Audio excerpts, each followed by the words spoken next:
São as quatro coisas que os alunos se amarram. São as quatro coisas que os alunos se amarram. Excursão, interclasse, merenda e quando tem aula na quadra. Quando tem aula na quadra. Leu com a voz dele, que eu sei, sim. Também estou com saudade, gente. Mas enquanto a gente não se aglomera novamente, vamos corrigir as duas atividades que eu passei, ok? Uma de gramática sobre pronomes e outra de literatura sobre poesia romântica. Vamos lá, nós temos aí um trecho de uma crônica de Moacir Ciliar. E a primeira pergunta quer saber qual o assunto abordado no trecho, certo? Nesse trechinho aí. Então, o assunto focaliza escritores, trata do egocentrismo que caracteriza aí alguns indivíduos que só pensam em si, ok? Depois, ainda na primeira questão, que relação é estabelecida entre esse assunto do egocentrismo e o título do texto? Vejam aí o título. A Era do Ego, está até em destaque. Ego quer dizer o eu, certo? Então, esse título vai antecipar para o leitor o que o assunto vai tratar, sugerindo aí que a gente vive numa era marcada por referências autocentradas, pela supervalorização do eu. Em seguida, na segunda questão, para introduzir o assunto abordado no trecho, o autor relata o caso de um escritor. Como esse escritor é caracterizado?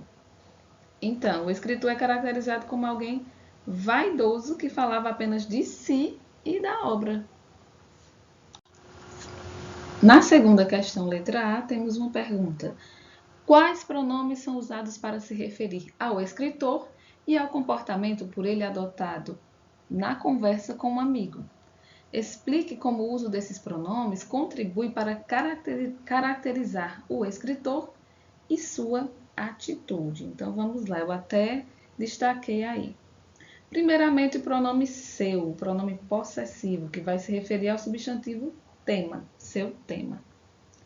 Depois nós temos o pronome pessoal ele, associado aí ao adjetivo próprio, que são usados para se referir, para o escritor se referir a ele mesmo e a tendência que ele tem de falar de si mesmo, certo? Depois nós temos o pronome mim e o pronome minha, ambos são possessivos, que aí são utilizados pelo escritor para se referir aí a quem, respectivamente? A ele mesmo e a sua obra. Então, o fato dos pronomes usados pelo narrador e pelo escritor fazerem referências apenas ao escritor contribuem aí para caracterizá-lo como egocêntrico. Letra B da segunda. Ao perceber que sua atitude é inadequada, o escritor propõe que o foco da conversa seja outro. Essa mudança ocorre de fato? E por quê? E aí? Gente, não seja essa pessoa, mas muitas vezes a gente é, né? Essa mudança não ocorre. Por que não ocorre? Embora o escritor afirme aí que vai falar sobre o amigo, ele acaba fazendo uma pergunta ao amigo sobre a obra dele. Então ele diz: o que você acha da minha obra? Contradizendo aí essa intenção dele, né? Ou seja, ele vai continuar sendo o foco da conversa. No último parágrafo do trecho, Moacir Ciliar faz referência ao uso do pronome eu para ilustrar o que ele considera uma tendência. Porque, segundo ele, o uso desse pronome em textos de natureza diversa exemplificaria essa tendência. Vamos lá. O pronome pessoal utilizado aí, né, o eu, refere-se à pessoa que fala. Então, ao se referir a esse uso em diferentes textos, o autor procura exemplificar como essa supervalorização do eu é bastante frequente. Esse comportamento seria aí percebido em textos em que o assunto giraria em torno das experiências e opiniões daqueles que escrevem, um eu, né? E revelaria uma postura autocentrada, uma postura egocêntrica da sociedade atual. Segundo Ciliar, o narrador onisciente foi para o espaço. Que consequências essa mudança no foco narrativo teria para os textos ficcionais? Justifique. Então, segundo esse autor, Moacir, o fato dessas narrativas ficcionais, com o narrador em terceira pessoa, especialmente o narrador onisciente, serem menos frequentes que com o narrador em primeira pessoa, é uma tendência que não começou agora, por isso que ele diz que não vem de hoje. Quando trata do foco narrativo, ele sugere aí que na ficção já vem sendo observada há algum tempo uma valorização da perspectiva individual, subjetiva, que caracteriza narradores em primeira pessoa, no lugar aí dessa visão mais objetiva e distanciada, que seria a visão dos narradores oniscientes. Letra B. A adoção frequente de um ponto de vista associado à primeira pessoa significa necessariamente que os textos são autocentrados? E por quê? Ou seja, se o autor utiliza no seu texto o pronome eu, a primeira pessoa, será que esse texto vai ser egocêntrico, vai ser autocentrado? Não, gente. Não necessariamente, ok? Embora em alguns textos possa revelar essa tendência aí egocêntrica, a gente não pode generalizar, certo? Por quê? Porque muitas vezes acontece como na crônica que vocês até produziram, de uma visão pessoal, o autor da crônica pode, por exemplo, levar essa visão como uma reflexão generalizada. Então, não necessariamente. Então, nessas próximas questões, vamos tratar dos pronomes de tratamento. Já vimos pronomes pessoais e possessivos nas questões anteriores. Quarta questão. Que situação é representada na tira? Nós temos um nobre, provavelmente aí um rei, como a gente percebe pelas roupas, pela coroa, e ele está saindo do consultório de um analista. Uma das personagens aí no canto direito explica para a outra o motivo da consulta. O medo de altura faz com que o nobre não goste de ser tratado por Vossa Alteza. Há na tira um jogo de palavras entre dois termos. Quais são eles? Então, nós temos aí os dois termos que são Vossa Alteza, Alteza, pronome de tratamento, e altura. Considerando o contexto, ou seja, a situação apresentada, explique como esse jogo de palavras foi construído.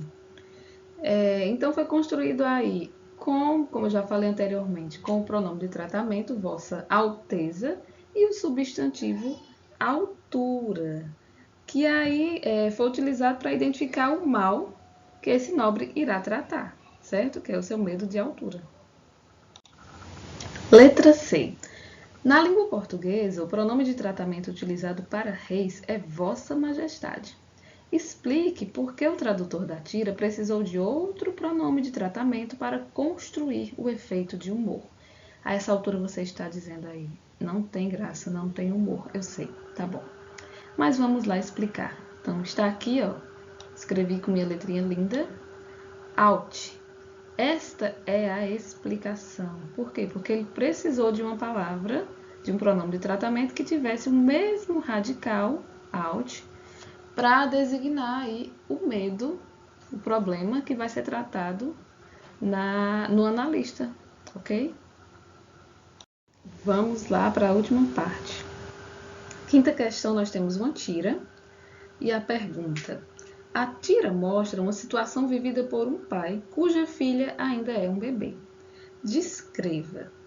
Então, a descrição, você fez a sua, né, sugestão. O pai está cuidando, embalando a filha para que ela pare de chorar. E quando ele percebe que os esforços dele estão sendo em vão, ele leva a bebê para quem? Para a mãe. Clássico, né? Ainda na primeira questão. Observando o contexto, é possível dizer em que período do dia essa situação ocorre? Explique. Mesmo que não tivesse nenhuma imagenzinha dessa por trás, só tivesse aí os pais e a filha, a gente já ia se tocar que seria durante a noite. É o caos, né? Principalmente no início da vida dos bebês. Então, nós temos aí alguns elementos que caracterizam noite. A criança está dormindo no berço dela. A mãe está deitada já, ok? Outro detalhe também, o pai está de roupão. Enquanto fica com a filha, Daryl repete um determinado enunciado. Explique por que ele faz isso considerando o contexto. Então ele vive uma situação aí que possivelmente possa perder a paciência, a bebê não para de chorar e ele repete como um mantra, né? Ele repete isso para tentar se manter calmo. Depois temos, essa fala do pai também permite identificar um pressuposto sobre a maneira como ele foi tratado pelos pais. Que pressuposto é esse? Então, óbvio que você percebeu aí que esse pai não foi tratado com paciência e compreensão na infância. Sétima questão. O pai usa dois pronomes diferentes para se referir ao bebê. Quais são esses pronomes e como eles se classificam? Com certeza também você lembrou daquela tabelinha da nossa aula e escreveu aí minha e sua, que se classificam como pronomes possessivos. Letra A. Que tipo de relação é estabelecida na tira por esses pronomes minha e sua? Explique. Então, os dois pronomes, como são possessivos, eles estabelecem uma relação de quê? De quê? De quê? Estou ouvindo você gritar. Posse. Muito bem. O pronome minha vai identificar aí a bebê como filha do pai, certo? E já o pronome sua indica aí que a filha seria da mãe, justamente na hora que o pai quer se livrar, né? De que maneira o uso desses pronomes contribui para a construção do efeito de humor da tira? Então, o efeito de humor é construído aí nessa tira pela incapacidade do pai, que apesar de tentar se convencer que é calmo, que é paciente, que vai dar de conta do recado, ele acaba entregando os pontos e passando o problema, entre aspas, aí a criança, o choro noturno, né, que é algo comum no início da vida da criança, ele acaba passando a problemática para a mãe.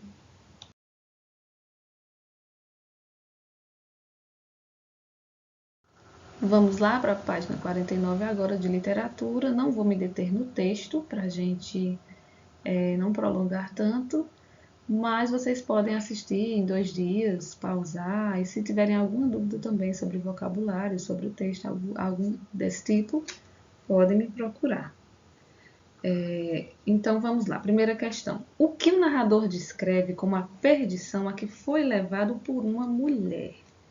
O narrador, ele depois que se entrega ao amor por essa mulher, passa as noites em orgias, que a gente trabalhou nos vídeos anteriores sobre essa geração romântica, né? A segunda geração. Então ele passa as noites em orgias, em farras, em festas e perde-se no jogo, no vício. Bertrand, que é um personagem dessa poesia, atribui sua degradação moral a essa mulher.